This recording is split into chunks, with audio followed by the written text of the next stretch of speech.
No one ever thought that May Forster would marry John Charrington, but he thought differently. And things which John Charrington intended had a queer way of coming to pass. He asked her to marry him before he went up to Oxford. She laughed and refused him. He asked her again next time he came home. Again she laughed, tossed her dainty blonde head, and again refused. A third time he asked her, she said it was becoming a confirmed bad habit, and laughed at him more than ever. John was not the only man who wanted to marry her. She was the belle of our village coterie, and we were all in love with her more or less.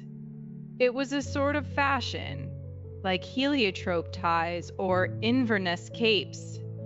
Therefore, we were as much annoyed as surprised when John Charrington walked into our little local club.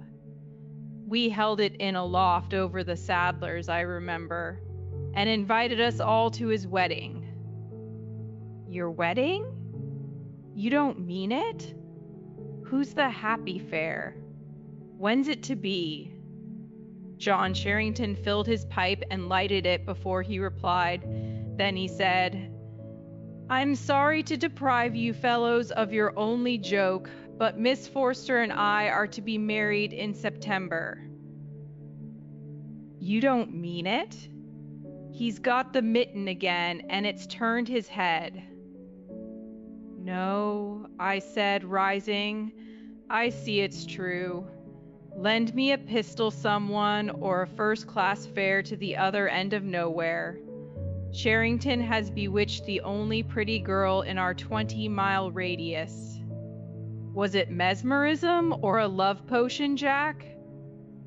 Neither, sir, but a gift you'll never have. Perseverance and the best luck a man ever had in this world. There was something in his voice that silenced me, and all chaff of the other fellows failed to draw him further. The queer thing about it was that when we congratulated Miss Forster, she blushed and smiled and dimpled, for all the world as though she were in love with him, and had been in love with him all the time. Upon my word, I think she had. Women are strange creatures. We were all asked to the wedding. In Brixham, everyone who was anybody knew everybody else who was anyone. My sisters were, I truly believe, more interested in the trousseau than the bride herself, and I was to be best man. The coming marriage was much canvassed at afternoon tea tables and at our little club over the Sadlers, and the question was always asked, does she care for him? I used to ask that question myself in the early days of their engagement, but after a certain evening in August, I never asked it again. I was coming home from the club through the churchyard.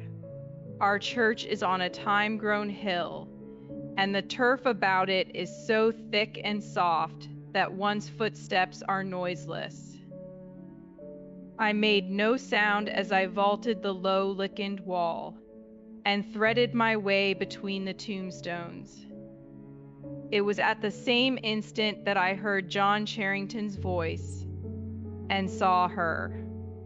May was sitting on a low, flat gravestone, her face turned towards the full splendor of the western sun.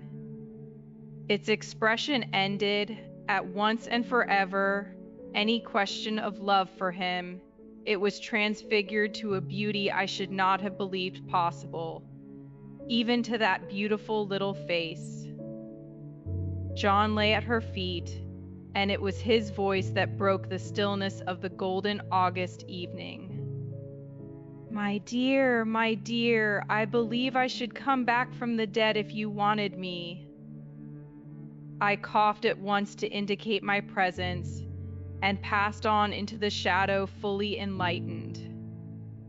The wedding was to be early in September, 2 days before I had to run up to town on business.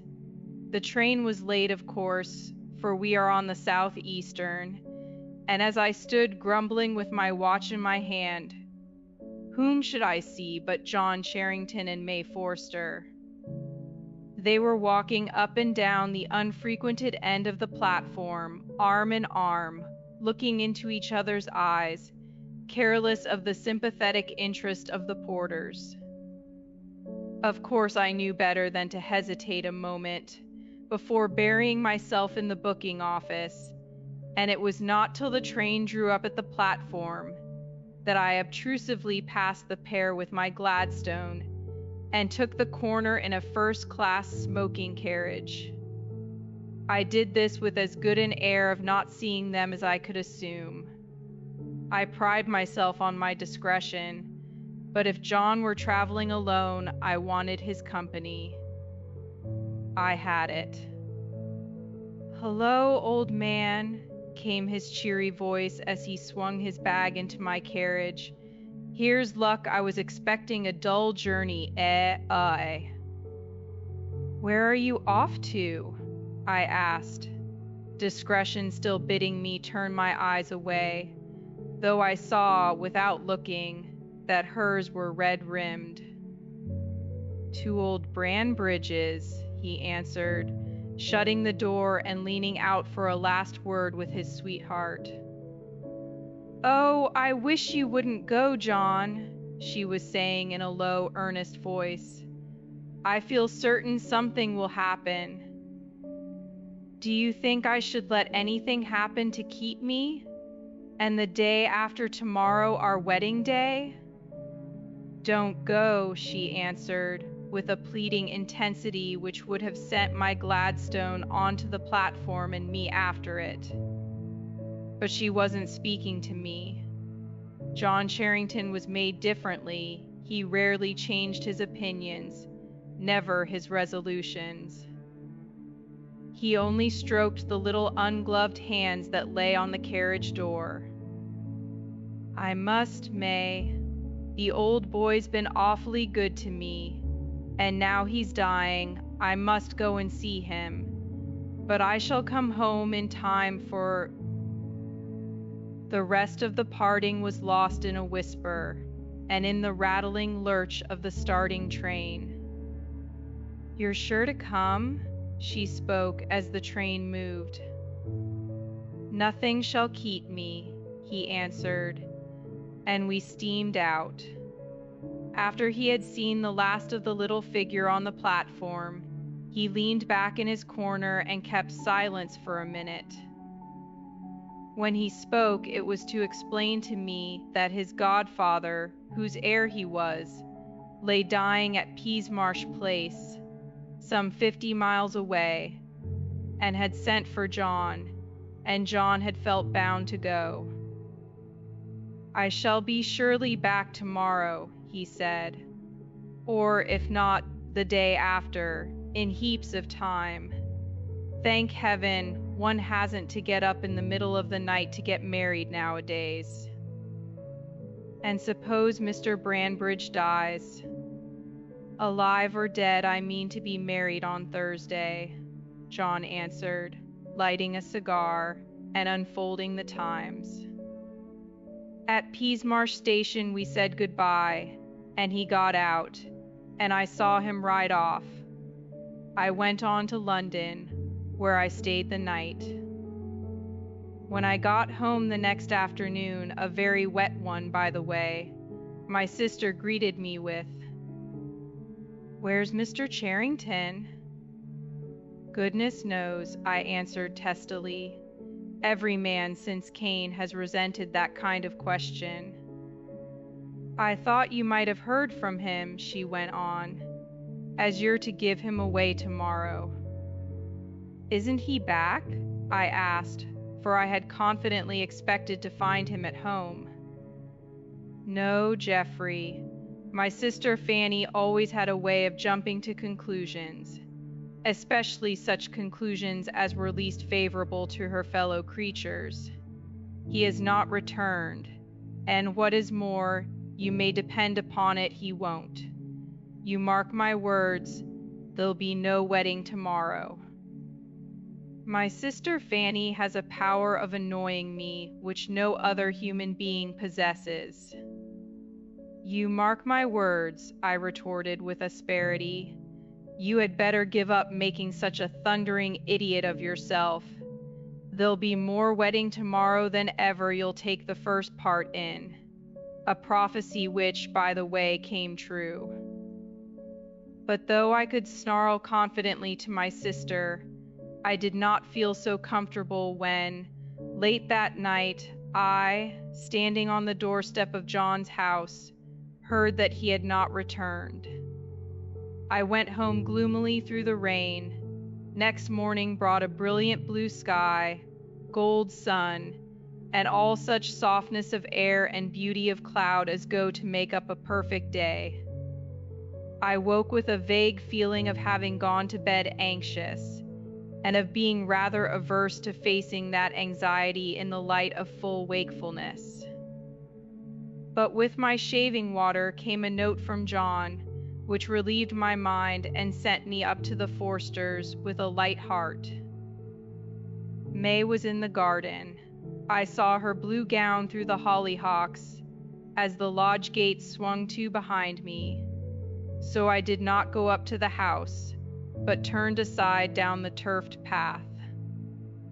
"He's written to you too," she said, without preliminary greeting, when I reached her side. "Yes, I'm to meet him at the station at 3, and come straight on to the church." Her face looked pale, but there was a brightness in her eyes, and a tender quiver about the mouth that spoke of renewed happiness. Mr. Branbridge begged him so to stay another night that he had not the heart to refuse, she went on. "He is so kind, but I wish he hadn't stayed." I was at the station at 2:30. I felt rather annoyed with John. It seemed a sort of slight to the beautiful girl who loved him, that he should come as it were out of breath, and with the dust of travel upon him, to take her hand, which some of us would have given the best years of our lives to take. But when the 3 o'clock train glided in, and glided out again, having brought no passengers to our little station, I was more than annoyed. There was no other train for 35 minutes. I calculated that, with much hurry, we might just get to the church in time for the ceremony. But oh, what a fool to miss that first train! What other man could have done it? That 35 minutes seemed a year, as I wandered round the station reading the advertisements and the timetables, and the company's bylaws, and getting more and more angry with John Charrington. This confidence in his own power of getting everything he wanted the minute he wanted it was leading him too far. I hate waiting. Everyone does, but I believe I hate it more than anyone else. The 3:35 was late, of course. I ground my pipe between my teeth and stamped with impatience as I watched the signals. Click. The signal went down. 5 minutes later, I flung myself into the carriage that I had brought for John. "Drive to the church, I said, as someone shut the door. "Mr. Charrington hasn't come by this train." Anxiety now replaced anger. What had become of the man? Could he have been taken suddenly ill? I had never known him have a day's illness in his life, and even so he might have telegraphed. Some awful accident must have happened to him. The thought that he had played her false no, not for a moment, entered my head. Yes, something terrible had happened to him, and on me lay the task of telling his bride. I almost wished the carriage would upset and break my head so that someone else might tell her, not I, but that's nothing to do with his story. It was 5 minutes to 4 as we drew up at the churchyard gate. A double row of eager onlookers lined the path from Lychgate to porch. I sprang from the carriage and passed up between them. Our gardener had a good front place near the door. I stopped. "Are they waiting still, Biles?" I asked, simply to gain time, for of course I knew they were by the waiting crowd's attentive attitude. "Waiting, sir?" "No, no, sir. Why, it must be over by now." "Over? Then Mr. Charrington's come?" "To the minute, sir. Must have missed you somehow. And I say, sir," lowering his voice, "I never see Mr. John the least bit so afore, but my opinion is, he's been drinking pretty free. His clothes was all dusty and his face like a sheet. I tell you I didn't like the looks of him at all, and the folks inside are saying all sorts of things. You'll see, something's gone very wrong with Mr. John, and he's tried liquor. He looked like a ghost, and in he went with his eyes straight before him, with never a look or a word for none of us him that was always such a gentleman." I had never heard Biles make so long a speech. The crowd in the churchyard were talking in whispers and getting ready rice and slippers to throw at the bride and bridegroom. The ringers were ready with their hands on the ropes to ring out the merry peal as the bride and bridegroom should come out. A murmur from the church announced them. Out they came. Biles was right. John Charrington did not look himself. There was dust on his coat, his hair was disarranged. He seemed to have been in some row, for there was a black mark above his eyebrow. He was deathly pale, but his pallor was not greater than that of the bride, who might have been carved in ivory dress, veil, orange blossoms, face and all.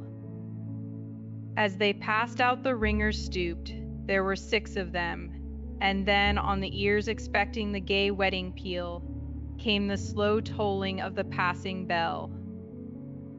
A thrill of horror at so foolish a jest from the ringers passed through us all, but the ringers themselves dropped the ropes and fled like rabbits out into the sunlight.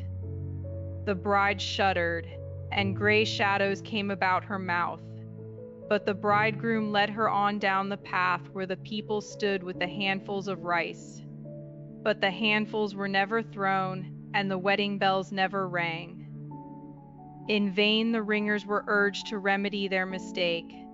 They protested with many whispered expletives that they would see themselves further first.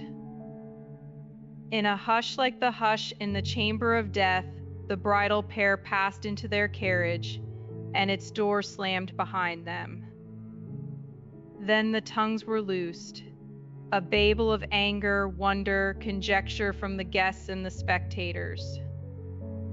"If I'd seen his condition, sir," said old Forster to me as we drove off, "I would have stretched him on the floor of the church, sir.